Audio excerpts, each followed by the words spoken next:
கர்த்தருடைய பரிசுத்த நாமத்துக்கு மகிமை உண்டாவதாக. இந்த நாளிலும் உங்களுக்கான வேத தியானத்திற்கு நேராய் உங்களை அன்போடு கூட அழைக்கிறோம்.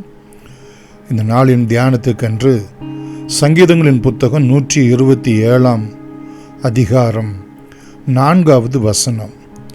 இதோ பிள்ளைகள் கர்த்தரால் வரும் சுதந்தரம், கற்பத்தின் கனி அவரால் கிடைக்கும் பலன். பிரியமானவர்களே, பிள்ளைகள் நம்முடைய வாழ்க்கையிலே ஆண்டவர் கொடுக்கக்கூடிய அனுக்கிரகம், தயவு என்று வேதத்திலே நாம் பார்க்கிறோம். அது மாத்திரமல்ல, மல்கியாவின் புத்தகம் 2 அதிகாரம் 15வது வசனத்திலே ஒரு மனுஷனையும் ஒரு மனுஷியையும் ஏன் தேவன் இணைத்தார்? தேவ பக்தி உள்ள சந்ததியை பெரும்படித்தானே என்று. அது மாத்திரமல்ல, பிரியமானவர்களே, அநேக காரியங்களை வேதத்திலே நாம் பார்க்கிறோம். அங்கே கர்த்தர் நல்லவர், அவருடைய கிருபை என்றும் உள்ளது. ஆபிரகாமிடத்திலே ஆண்டவர் சொல்வார், உன் சந்ததிக்குள் பூமியில் உள்ள சகல ஜாதிகளும் ஆசீர்வதிக்கப்படும். இந்த சந்ததி என்பது கிறிஸ்து இயேசுவை குறிக்கக்கூடிய ஒரு வாக்குத்தத்தம். ஆனாலும் பிரியமானவர்களே, கிறிஸ்துவுக்குள் நம்மிடத்திலிருந்து வரக்கூடியதான சந்ததி கிறிஸ்துவினுடைய ஆசீர்வாதத்தை பூமி முழுவதும் கொண்டு போவதற்கு ஏதுவாய் இருக்கிறார்கள் என்பதை நாம் மறந்துவிடக்கூடாது.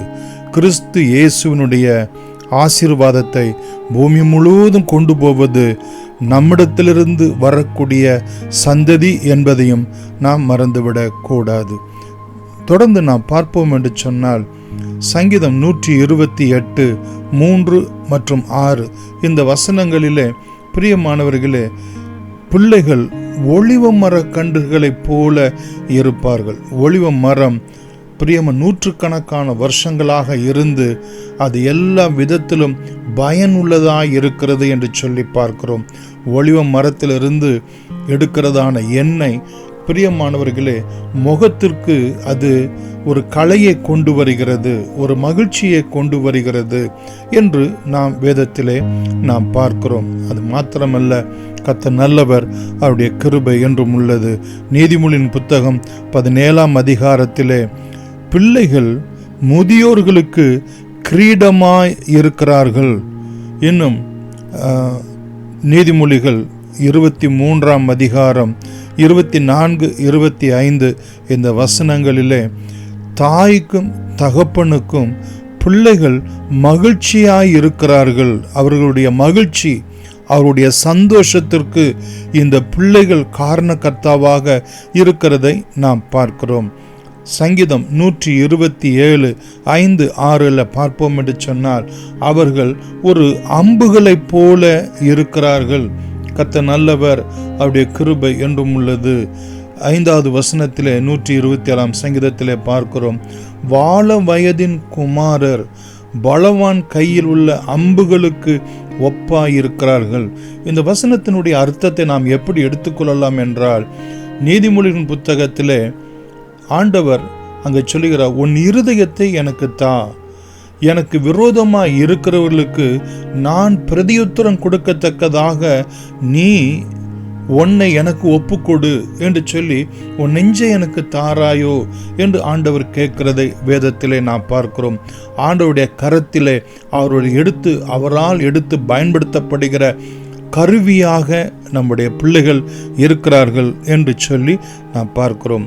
ஆதியாகம புத்தகம் 15 அதிகாரம் 5வது வசனத்திலே நம்முடைய பிள்ளைகள் வானத்து நட்சத்திரங்களைப் போல அவர்கள் பெருகி இருப்பார்கள். பிரியமானவர்களே, நம்முடைய பிள்ளைகள் தேவனுடைய சம்பத்து, பொக்கிஷம், அவருடைய மகிழ்ச்சியினுடைய நாற்று என்றெல்லாம் வேதம் சொல்லுகிறதை நாம் பார்க்கிறோம்.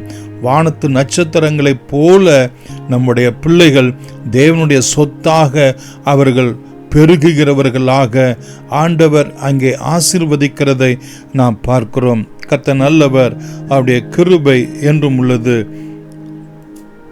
தொடர்ந்து நாம் பார்ப்போம் என்று சொன்னால், பிரியமானவர்களே, உபாகம் புத்தகம் 28ஆம் அதிகாரம் 4வது வசனத்திலே நம்முடைய பிள்ளைகள், அதாவது நம்முடைய கற்பத்தின் கனிகள், அது கர்த்தராலே ஆசீர்வதிக்கப்படுகிறவர்கள் என்று சொல்லியும் அங்கே நாம் பார்க்கிறோம்.